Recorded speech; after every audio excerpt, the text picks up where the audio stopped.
Assalamualaikum Bu Cikma. Waalaikumsalam warahmatullahi wabarakatuh. Bagaimana katanya hari ini Bu Cikma? Alhamdulillah sehat, luar biasa semangat Bu. Oh, iya. Meskipun banyak apa ya di LNS, ya, banyak tugas-tugas, gitu, tapi harus tetap semangat. Harus. Itu harus itu.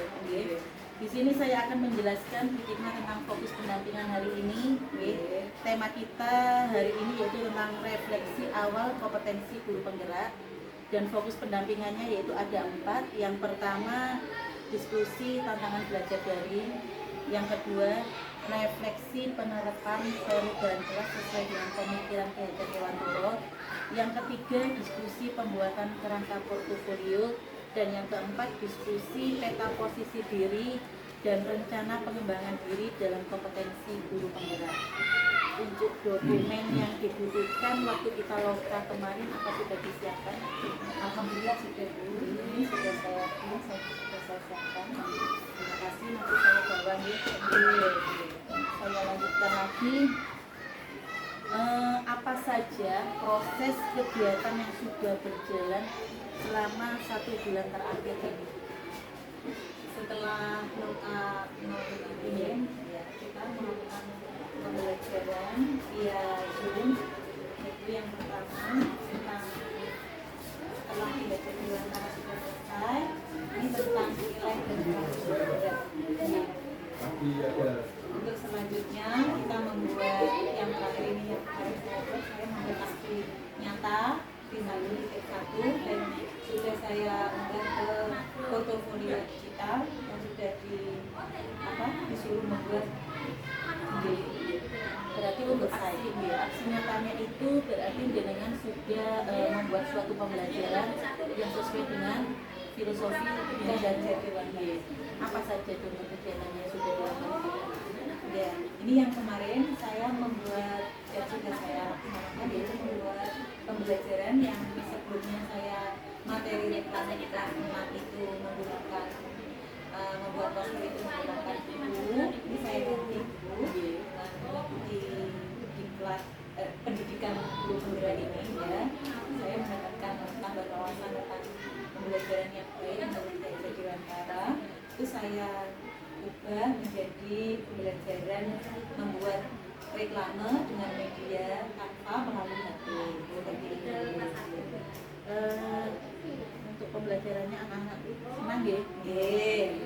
Berarti tidak apa-apa ya di sini kalau pakai HP. Soalnya kan ada yang pakai apa?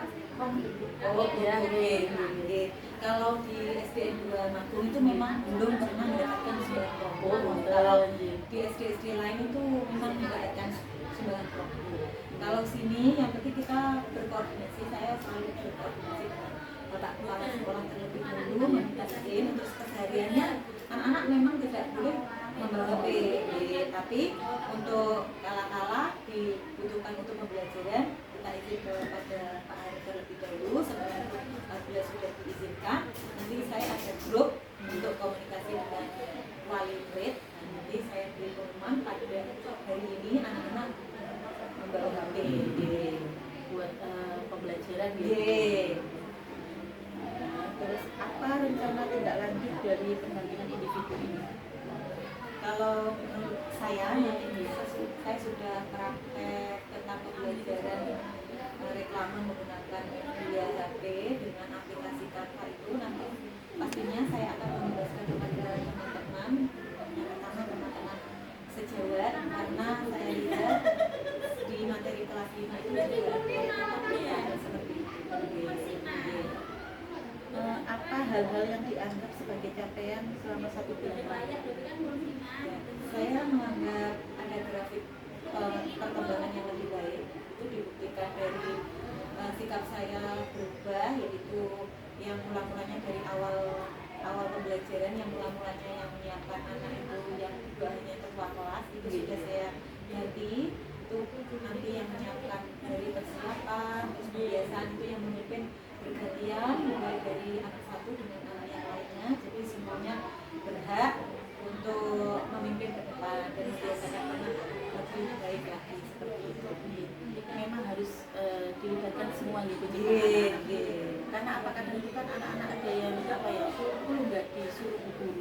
disuruh itu cuma anak ini saja kan ngoten nggih. Nah di sini itu di pembelajaran filosofi dan kedewantara, seorang guru itu adalah menuntut, gitu, bukan menuntut. Terus untuk pembelajarannya itu kalau bisa itu anak-anak diajak untuk membuat kegiatannya, diajak. Besok itu anak-anak itu maunya kegiatannya seperti apa? Itu nggak Bu Cika. Jadi anak-anak itu dilibatkan secara langsung. Kalau anak-anak nanti dilibatkan secara langsung, insya Allah nanti anak-anak itu waktu mau ke sekolah itu dia itu pasti senang. Tadi saya sudah diajak Bu guru itu besok itu membuat pembelajaran seperti ini.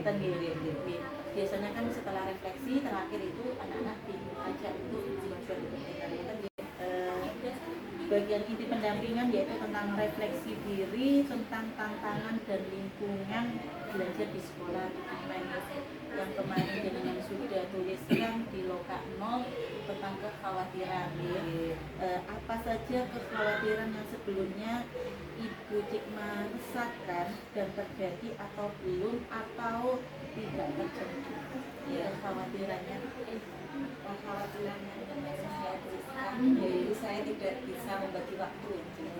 Ya, saya tidak bisa membagi waktu sehingga ada yang saya korbankan untuk pendidikan guru penggerak ini, baik dari saya mengajarkan anak-anak tidak bisa aktif di kelas, lebih aktif di kelas malahan, maupun keluarga maupun lingkungan sekolah saya apabila ada kegiatan saya tidak bisa melaksanakan dengan maksimal karena adanya pendidikan guru penggerak ini. Itu kekhawatiran. Iya. Ternyata setelah mengikuti ini guru penggerak ini gimana? Apa masih khawatir apa tidak? Iya, ya tetap. Kalau kekhawatiran tetap, tapi saya ya berusaha mengurangi kegiatan yang tidak begitu penting. Untuk ya kita menggunakan skala prioritas.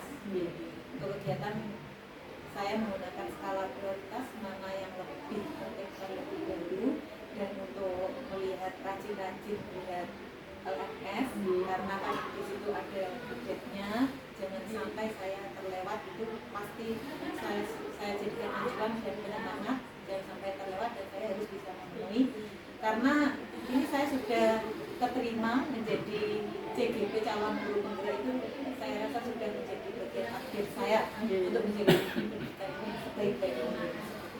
Di sekolah ini sudah ada yang itu Belum. berarti jenengan berarti harus bisa mengajak teman-teman yang ada di sekolah di sini. Apa saja harapan-harapan yang sudah terwujud setelah pembelajaran 1 bulan ini?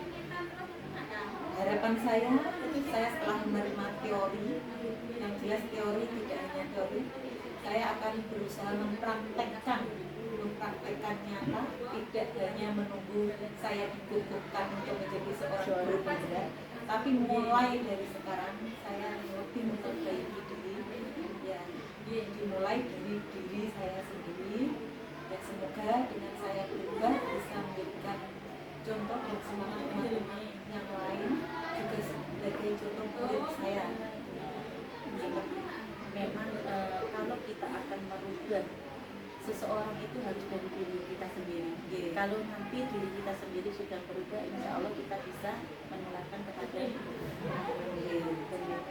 bagaimana dukungan yang diberikan oleh kepala sekolah dan rekan guru selama dengan mengikuti guru penggerak, dukungannya gimana dari kepala sekolah? Alhamdulillah di sini saya sudah lama dan saya juga sudah kenal dengan teman-teman sudah lama. Alhamdulillah semuanya sangat mendukung saya, apalagi dari awal adanya pendaftaran guru penggerak, kepala sekolah saya Bapak Suhartono selalu menyupport saya untuk mau daftar. Ya, saya perlu beberapa kali untuk mau saya alhamdulillah daftar 1 kali, alhamdulillah kemarin langsung keterima Bu, alhamdulillah dan mau, karena bagi saya kalau saya itu mau tapi tidak niat nanti saya melakukan sesuatu nanti setengah-setengah. Tapi kalau saya mau dan saya sudah niat, insya Allah apapun itu rintangannya ya akan saya hadapi dengan sebaik-baiknya, baik dari segi semangat maupun untuk fasilitas sekolah. Saya juga sediakan untuk laptop, untuk laptop ini juga laptop sekolah, karena saya ngeprint ini tadi juga menggunakan printer sekolah seperti itu. Jadi saya bebas menggunakan, tidak pernah apa tidak enak atau apa, beliau malah mengizinkan.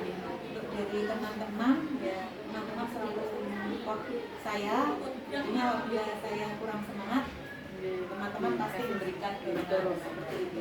Dan saya rasakan bahwa semangat dari teman-teman maupun bapak kepala sekolah itu sangat saya butuhkan, karena pendidikan guru penggerak kan boten ringan kan seperti itu. Jadi saya mengucapkan terima kasih kepada Pak Her, terutama selaku kepala sekolah, juga teman-teman guru semuanya, juga Bu Fitri. Alhamdulillah saya mendapatkan BP yang sangat perhatian, suka membantu, ramah. Pokok alhamdulillah takdir saya baik. Dan juga Bapak fasilitator Pak Roes, alhamdulillah, yaitu menjadi modal penyemangat saya. Selain keluarga juga Allah SWT.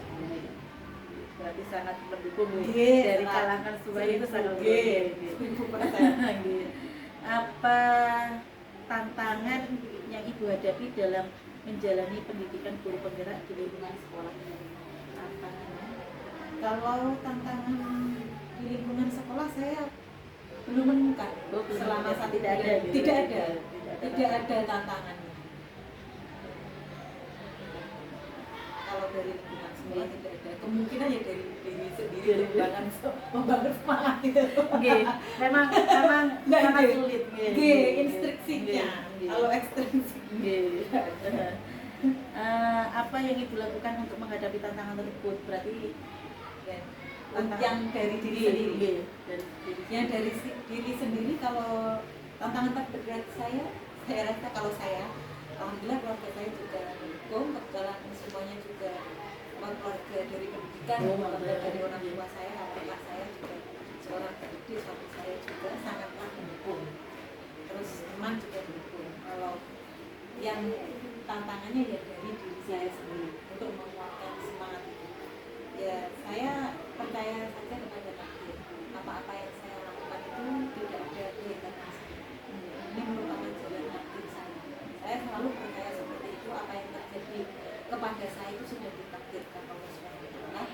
Dan kita harus lebih meyakini takdir rukun iman yang pernah percaya pada takdir. Berarti ya kita harus menjalankan sebaik-baik mungkin takdir dan menerima takdir itu yang sudah diberikan Allah SWT. Seperti itu, sebagai penyemangat saya. Apa rencana Ibu ke depannya sehingga kegiatan pendidikan guru penggerak bisa Ibu jalani secara maksimal? Yang saya inginkan, saya jujur ini, saya berkali-kali menghubungi teman-teman untuk kolaborasi, karena saya itu, bagi saya belajar sendiri itu kurang maksimal. Itu yang pertama. Yang kedua, saya merasa ilmu saya tidak berkembang walaupun saya bisa melihat dari YouTube. Tapi kalau saya itu lebih senang berkolaborasi dan bertatap muka langsung dengan teman-teman sesama guru penggerak, selama mengerjakan apa-apa bersama-sama, itu kalau saya itu bisa menjadi penyemangat sendiri bagi saya, dan idenya itu lebih menarik daripada saya memikirkan sendiri di rumah. Ya itu saya pengen ngajak teman-teman itu sering-sering berkolaborasi. Ya betul, ini kan dengan adanya teknologi Yusuf Jimit kan ada Jimit-Jimit, tapi tidak seperti kalau tatap muka.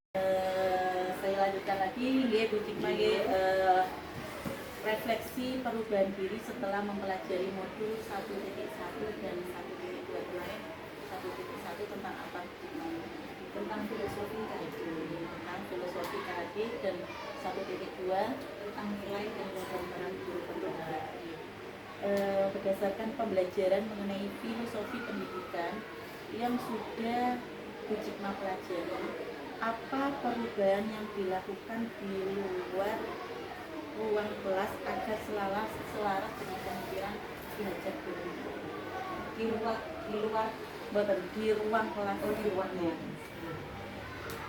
Kalau di ruang kelas, ya yang saya praktekkan tadi Bu, yang pertama itu merancang pembelajaran menerapkan diri, karena saya rasa untuk pertama kali merancang itu adalah nilai dari setengah kesuksesan. Kalau kita dalam hal merancang pembelajaran itu kurang sesuai atau kurang bagus, nanti otomatis pada realisasinya atau kenyataan pembelajaran ya kurang bagus. Jadi saya merancang pembelajaran yang pertama berpihak kepada murid. Jadi nanti di situ lebih mengaktifkan siswa dan guru yang aktif tapi siswanya yang aktif. Yang kedua, saya menebalkan beberapa dari minat dan bakat siswa, karena siswa itu sudah mempunyai minat dan bakat masing-masing. Kita sebagai guru tidak bisa mengejar satu-satu semuanya, harus bukan matematika dan pelajaran matematika. Yang kedua, semuanya harus belajar tentang IPA juga. Itu saya harus memahami seperti itu. Setiap anak mempunyai bakat dan minat masing-masing. Untuk yang ketiga, saya berusaha untuk setelah pembelajaran saya berusaha merefleksikan apa-apa yang sudah saya pelajari tadi bersama anak dan apa yang kurang saya pikirkan untuk kedepannya itu yang lebih baik yang bagaimana, dan saya akan berkolaborasi dengan teman satu sejawat satu SD saya untuk kedepannya agar lebih baik. Apabila sudah baik, saya akan menjelaskan kepada teman-teman saya seperti itu. Memang setiap kegiatan itu, selesai kegiatan itu kita itu harus merefleksikan gitu. Karena apa? Kita itu biar bisa mengetahui apa sih kekurangan kita, apa sih kelebihan kita kan. Tapi kadang-kadang seorang guru itu lupa untuk merefleksikan gitu. Saya sendiri juga seperti itu kadang ya gitu. Jadi ya memang betul kita harus setelah merancang terus menebalkan minat dan bakatnya, baru kita merefleksikan. Kemudian untuk pertanyaan selanjutnya yaitu apa saja pembelajaran yang Ibu Cikma dapatkan dari modul filosofi pendidikan Ki Hajar Dewantara yang mendorong Ibu Cikma melakukan perubahan tersebut? Yang mendorong setelah saya lihat-lihat, dulu saya pada waktu kecil saya juga membetulkan satu paham yang belajar dilakukan. Pada waktu kecil itu saya pada waktu belajar adalah proses. Pada waktu kecil saya sangat ingat pelajaran matematika korogatif itu saya itu belum bisa sampai kelas 6 belajar. Saya mahir itu baru MTS atau sertifikat SMP. Itu belajar adalah berproses. Kemungkinan ya mungkin pada waktu pelajaran itu saya kurang minat atau bagaimana. Padahal saya juga jurusan IPA. Jadi saya harus yakin bahwa setiap anak itu mempunyai minat dan bakat masing-masing, dan belajar adalah berproses. Tidak harus selesai saat itu juga. Jadi biarkan anak melakukan proses pembelajaran baik di dalam kelas maupun di luar kelas. Memang sekarang itu kan banyak guru-guru itu yang dinilai itu anak ini pintar, gitu. Padahal yang harus dinilai itu adalah prosesnya terlebih dahulu. Saya sendiri juga seperti itu. Kadang itu anak-anak itu disuruh kamu itu harus bisa membaca menulis. Itu kan tuntutan dari orang tua. Tetapi untuk anak itu dari prosesnya dulu. Seandainya anak kelas 1 gitu belum bisa menulis angka 2 aja itu biasanya tuh kadang salah ya. Itu sebenarnya nggak usah disalahkan, anak itu malah harus didorong. Meskipun itu salah, itu kita itu harus memberikan reward kepada anak itu. Oh kamu itu sudah bisa. Memang dia itu prosesnya menulis angka 2 itu seperti itu. Nanti kita harus menebalkan lagi caranya seperti itu. Tapi kalau sekarang itu banyak memang guru-guru kan belum mengerti tentang apa sih itu pembelajaran filosofi Ki Hajar Dewantara. Taunya filosofi Ki Hajar Dewantara itu adalah bapak pendidikan. Taunya seperti itu. Padahal di situ banyak sekali ilmu yang kita dapatkan kan. Memang harus seperti itu ya. Berarti belajar itu adalah proses. Bagaimana respon peserta didik atas perubahan yang sudah dilakukan oleh guru? Saya rasa anak-anak kalau gurunya lebih kreatif, lebih inovatif, pasti anak-anak pasti ya suka, jadi senang. Karena Karena pada awal masuk ke kelas, pada waktu naik ke kelas 6, saya melakukan penilaian diagnosis itu anak-anak itu. Kalau ditanya guru impian apa yang kalian inginkan, pasti guru yang asik, biasanya seperti itu sekarang itu. Guru yang asik, ya kemungkinan guru yang asik itu ya yang tidak seperti aku kan zaman dulu kan yang itu, yang teacher center ya, guru itu menjadi pusat, hanya menggunakan metode ceramah saja. Nah itu, nah, kemungkinan kalau kita melakukan perubahan, terus melakukan pembelajaran lebih inovatif dan kreatif, juga anak itu pembelajaran jangan di kelas saja, sesekali di luar, diajak keluar selagi itu memang sesuai dengan konteks pelajarannya. Saya rasa itu siswa lebih betul sekali.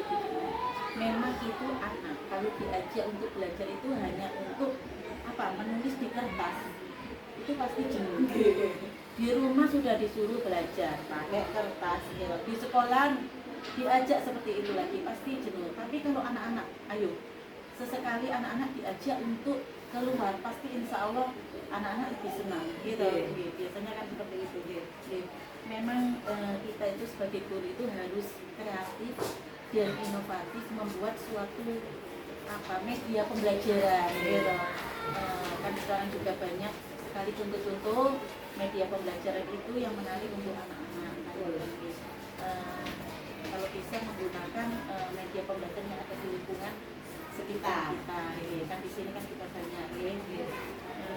Apa hal yang sudah baik dari perubahan tersebut dan apa yang perlu diperbaiki untuk ke depan? Kalau yang saya rasa sudah baik dan ada hasil nyatanya, yaitu pembelajaran di pusat akademik, hasil nyatanya ya anak-anak lebih aktif daripada sebelumnya, karena saya merancang pembelajaran untuk anak berpusat kepada anak, bukan berpusat kepada guru. Untuk kekurangannya masalah penilaian, mungkin saya akan belajar lagi bagaimana cara menilai anak, jangan hanya dilihat dari segi kognitif saja, tapi yaitu tadi harus sesuai dengan profil pelajar Pancasila seperti itu. Di sini saya lanjutkan lagi ya Bu Cik Maya, untuk pembuatan kerangka portofolio. Media atau platform apa yang akan Ibu gunakan untuk membuat portofolio itu? Membuat portofolio saya menggunakan Photoshop ya. Sama Canva apa tidak? Ini ada yang untuk latarnya, ada Canva ini. Komponen apa saja yang akan dituangkan di dalam portofolio kita? Saya menampilkan zoom, terus profil, Kemudian profil berisi identitas diri, terus modul, tiap modul. berarti itu aksi nyata ya? Aksi nyata saya sendirikan. Modulnya ini materi. Kalau aksi nyata itu khusus aksi nyata saja. Modul 1 sampai 3. Terus Terus pendampingan individu ini saya sama-sama lokal karya. Lokal karya ini saya gunakan untuk menyimpan foto-foto, terus jurnal refleksi, kemudian informasi kalau bisa nih Bu Cik Mas, sama sertifikat sama sertifikat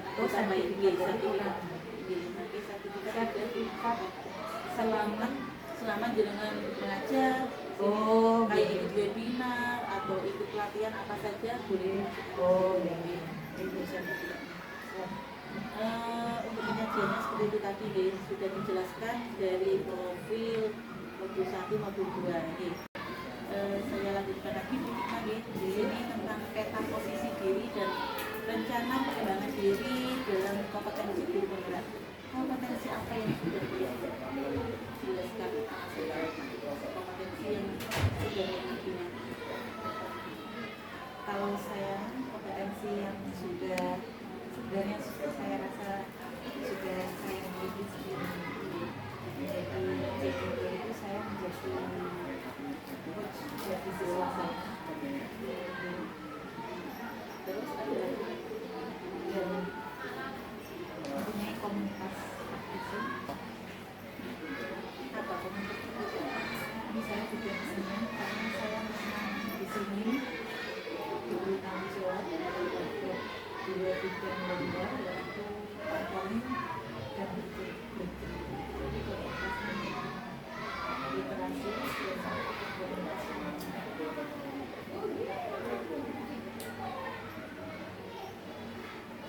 Kompetensi apa yang perlu ditingkatkan? yang ditingkatkan kolaborasi Kolaborasi ya. kolaborasi agar tidak tidak pasangan yang Inovasi, inovasi untuk membuat media-media pembelajaran apakah harus ditingkatkan lagi ya ya? inovatif ya. Setelah Anda mengetahui umpan balik tersebut, apakah ada perubahan rencana Anda? Apa saja yang menjadi umpan balik? Setelah saya mengetahui kelemahan saya, kalau saya ya untuk meningkatkan kolaborasi, saya akan lebih mengajak teman-teman untuk selalu bekerja sama, walaupun kita sebenarnya sudah bisa basicnya, tapi dengan kerjasama saya kira akan mendapatkan hasil lebih maksimal. Dan untuk inovatif, saya akan lebih bersemangat untuk mengikuti pengembangan diri, terutama diklat-diklat, walaupun tidak disediakan oleh dinas pendidikan, saya melakukan pelatihan diri sendiri. Sekarang bagian akhir yaitu kita merefleksi apa pembelajaran atau ide baru yang didapatkan setelah sesi pendampingan. Ide baru setelah saya mendapatkan pendampingan dari ini, saya akan lebih semangat lagi mungkin ya. Tidak mungkin ya, harus Semangat ya, karena saya alhamdulillah mendapatkan contoh langsung dari PP saya panjenengan. Lagi saya juga dengar walaupun sudah menjadi pengajar praktik, panjenengan ada cita-cita untuk naik level menjadi fasilitator, jadi tidak puas dengan apa yang sudah kita dapatkan. Nah itu yang terus dia kembangkan seperti itu. Memang harus, itu memang harus dari diri kita. Kalau kita pingin tidak stuck di situ saja. Kalau saya sudah mendapatkan ilmu seperti ini, kita diam saja, pasti nanti kita ketinggalan gitu. Tapi kalau kita pengen terus berusaha jadi PP sudah atau jadi fasil, itu nanti pasti ilmu kita itu lebih bertambah lagi gitu. Terus teman juga bertambah lagi, kolaborasi bersama teman-teman, jadi kita nanti itu bisa mendapatkan ilmu-ilmu lagi, terus pengalaman-pengalaman dari teman-teman yang lain, kita seperti itu. Terus apa yang sudah baik dan yang perlu diperbaiki dari pendampingan hari ini? Saya rasa sudah baik ya. Saya rasa sudah baik, yang jelas secara formalitas saya sudah memenuhi deadline atau tahunan tugas yang harus saya kerjakan. Kemungkinan yang belum baik ya, saya selalu mengerjakan di titik dudet lagi titik dudet, tidak tahu gitu. Kalau termasuk tipikal yang mendapatkan ide biasanya yang terakhir itu sebenarnya yang harus ya saya yang semakin bertambah. Sebenarnya saya sadar bahwa sesuatu hal itu butuh proses, butuh proses agar hasilnya lebih maksimal seperti itu. Saya sangat mengapresiasi apa yang sudah dilakukan Budikma selama ini, dan alhamdulillah untuk mengerjakan di LMS, meskipun itu kadang budgetnya saya kawan-kawan gitu Budikma ya. Budikma sekarang udah tanggal gini, jenengan harus sudah mengerjakan, tapi alhamdulillah tidak sampai budgetnya kan seperti itu. Tapi alhamdulillah sudah. Terus untuk penilaian dari FASIP juga alhamdulillah sangat baik. Terus jenengan juga pada waktu kolaborasi di kolaborasi itu jenengan alhamdulillah juga sudah aktif sekali, memberikan pertanyaan-pertanyaan atau umpan balik atau menjawab pertanyaan dari CGP yang lainnya. Alhamdulillah jenengan juga sangat aktif gitu. Nah, jenengan harus mempertahankan itu. Perjalanan kita itu masih jauh, masih panjang sekali. Sekarang masih modul 1.2, padahal itu nanti ada 10 modul. Dan jenengan sekarang masih melalui 2 modul gitu. Jadi jenengan harus tetap semangat. Saya cuma ngasih semangat saja, dorongan saja. Soalnya di sini PP cuma bisa seperti itu, ngasih semangat saja. Kalau ada CDP-nya yang lagi tidak semangat, saya yang akan memberi semangat. Itu terus untuk dari hal-hal yang lainnya nanti untuk pendampingan individu ini nanti saya akan berkomunikasi kepada Pak Ofis. Kalau pendampingan ini sudah berjalan dengan lancar, tidak ada satu waktu, nanti saya yang akan komunikasi dengan Pak Ofis. Terima kasih Bu Cikma waktunya. Saya juga terima kasih banyak Bu bimbingannya selama ini. Sama-sama. Saya akhiri Bu Cikma. Wassalamualaikum warahmatullahi wabarakatuh. Waalaikumsalam warahmatullahi wabarakatuh.